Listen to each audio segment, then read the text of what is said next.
அதுவும் 10 வயசுலே போர் புரிஞ்சு அப்போ வடமேற்கு பகுதியில் இந்தியாவில் மிக சிறப்பாக ஆட்சி புரிந்தவர் இவர் ரஞ்சித் சிங்கு. அதனால தான் அவர் வந்து பஞ்சாப் சிங்கம், பஞ்சாப் மகாராஜா அப்படின்னு அழைக்கப்படுகிறார். இதெல்லாம் ஜிகேல கேட்பாங்க.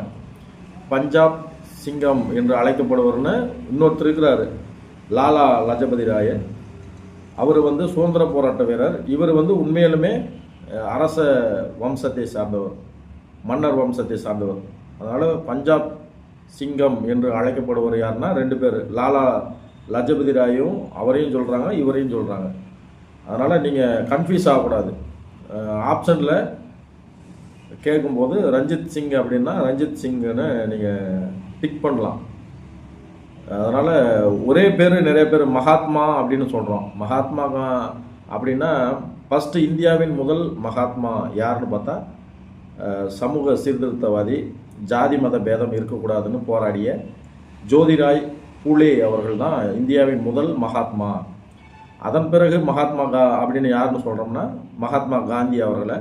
மகாத்மா அப்படிங்கிற பட்டத்தை யார் தந்தா அப்படின்னா ரவீந்திரநாத் தாகூர் வந்து காந்தி அவர்களுக்கு தந்தார். இதெல்லாம் வந்து ஒரு முக்கியமான தகவல்கள். நீங்கள் வந்து பொது அறிவுங்கும் போது எல்லாமே தெரிஞ்சுக்கணும். எல்லா ஆங்கிள்லையும் 360 டிகிரிலையும் தெரிஞ்சு